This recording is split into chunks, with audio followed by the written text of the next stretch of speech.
I was doing some door dashing in my area. I was a little extra cash. I didn't necessarily like doing it. I just liked to make the money, I guess. Anyways, I lived in a small town at the time with a small population of people. It was 4 a.m. I felt more comfortable doing it at this time, due to the fact the roads were empty and it was easier to deliver with no traffic. I arrived to my local Sheetz and grabbed the customer's order. I walked back to my car and couldn't help but notice the customer's name. It was Slicer. I don't know why, but the name didn't sit right with me. I put on their location and headed to them. Duck or Dash gives the customer the ability to message their driver directly. The person had sent me a different address than the one previous from before, being that they were currently at a friend's house. This annoyed me, but the customer did promise to add to my tip. I agreed and drove to the area. I pulled into the driveway and checked my surroundings. The house looked to be abandoned. There were lots of trash on the property, and overall it just looked like no one was supposed to live there. I messaged the customer to see if I was at the right location. They completely ignored my question and asked if it was okay for me to come inside and hand them the food because they were disabled. I looked around and noticed that the house was literally in the middle of nowhere. The only thing around was dark woods and thick trees. Before I answered their question, I asked how were they able to get here. The customer then replied saying that a friend dropped him off then left. He promised to give me cash tip, plus with what he promised being it was such a strange request. I thought about it and agreed to give him the items inside. I got out of my car and knocked before letting myself in. A strong odor filled my nose when entering the home. The smell was so bad that I nearly gagged from it. "In here," the man whispered. I walked towards the room in the pitch-black house. "Where would you like me to put it?" I asked the man. I couldn't really see him, but it looked like he was laying on his side and facing away from me. There was a pile of money on the dresser. I put the items down and grabbed the money. I was about to walk out, but I noticed something strange. The man's body was way too stiff. "Have a good day," I said. "You too." My heart dropped as I realized exactly what I was looking at. I quickly ran out of the house, stumbling over objects and finally reaching my car. I sped out of there and reported the authorities immediately. Now, before you all call me crazy, I noticed that the man's voice was coming from underneath the bed, and not the actual person in the bed. The man was hiding underneath the bed while someone or something was on top, making me think I was talking to him. I wasn't too far from the place, but when I saw the police speeding past me, I quickly followed.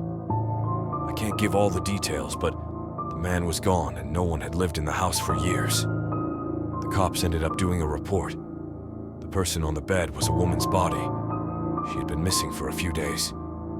Let this be a lesson to you all. Be safe when delivering and be careful. You never know anyone's true intentions.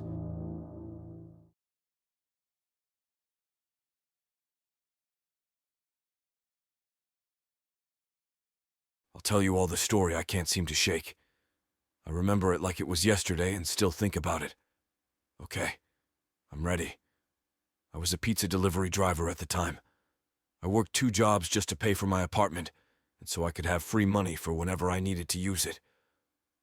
Anyways, it was the last delivery of the night, and it was supposed to be delivered at the edge of town, a decent drive and nothing but the country from there.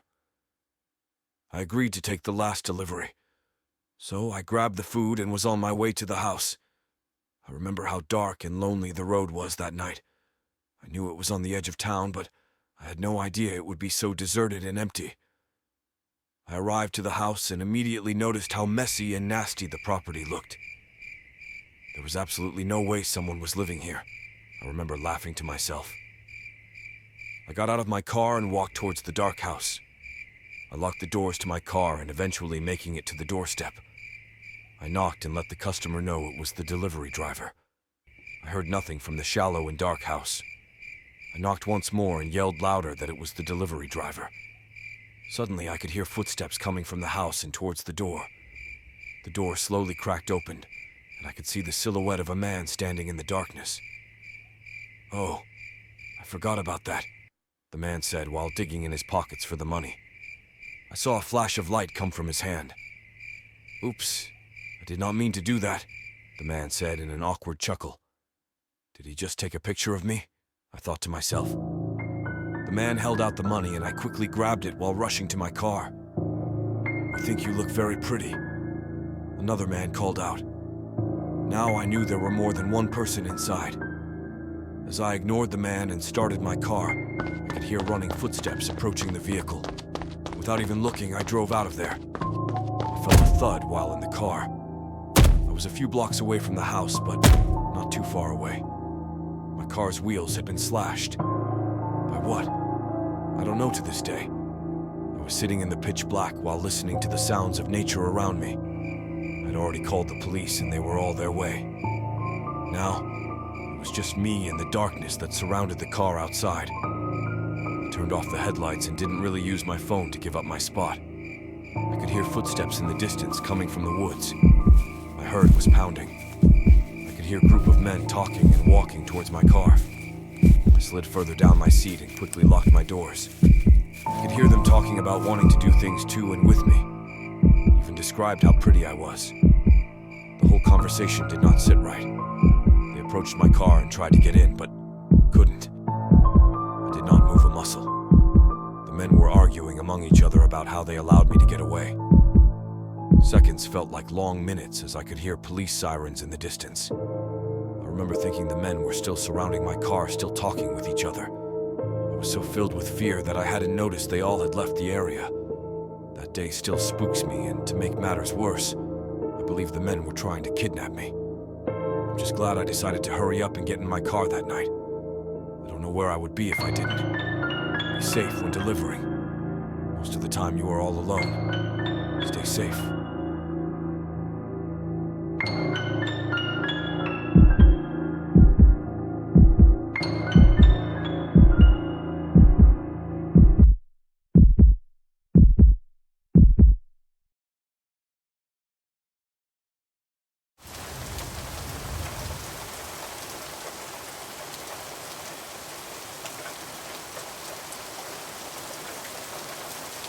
It was a stormy night, the kind where the rain lashed against the windows like eager claws, and the wind howled like a banshee.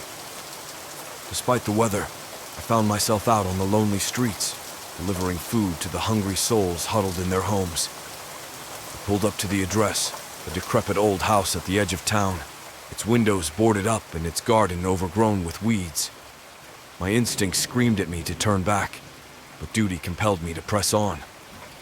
I grabbed the bag of food and hurried up the creaking porch steps, each one groaning beneath my weight. As I approached the door, a feeling of dread settled over me like a suffocating blanket, and I hesitated, my hand hovering inches from the doorbell. Before I could summon the courage to ring it, the door swung open with a groan, revealing a darkened interior shrouded in shadow. A shiver ran down my spine as I stepped inside, the smell of decay assaulting my senses. I called out, my voice echoing through the empty house, but there was no response. With a sinking feeling in the pit of my stomach, I realized that this was no ordinary delivery. As I made my way through the gloom, the floorboards creaking beneath my feet, I heard it, a soft, eerie humming, coming from somewhere deep within the house.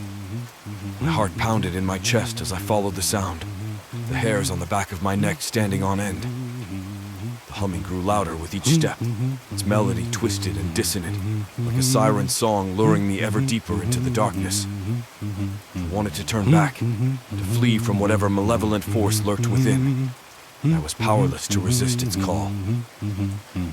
Finally, I reached the source of the sound, a dimly lit room at the end of a long hallway, its door hanging off its hinges like a broken jaw.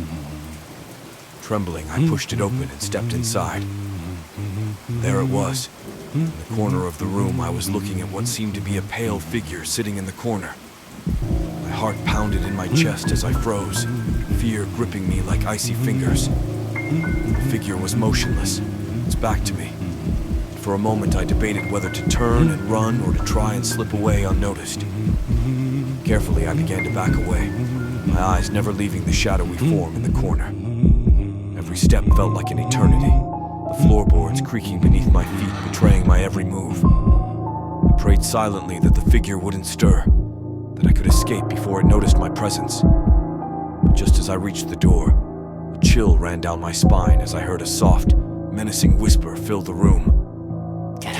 Froze, blood turning to ice as I realized that the figure had seen me. With a surge of adrenaline, I threw open the door and bolted into the night, the sound of my own panicked footsteps echoing in my ears. I didn't stop running until I was far from that accursed house, the rain soaking me to the bone as I stumbled through the darkness. Though I made it out alive, I knew that I would never forget the terror of that night, or the haunting image of the figure in the corner. I had called the police, but, of course, nothing was found. No one believes me when I tell them the story of the Pale One, and I don't blame them, or you. So heed my warning and beware the darkness that lurks in the shadows, for you never know what horrors may await you in the night.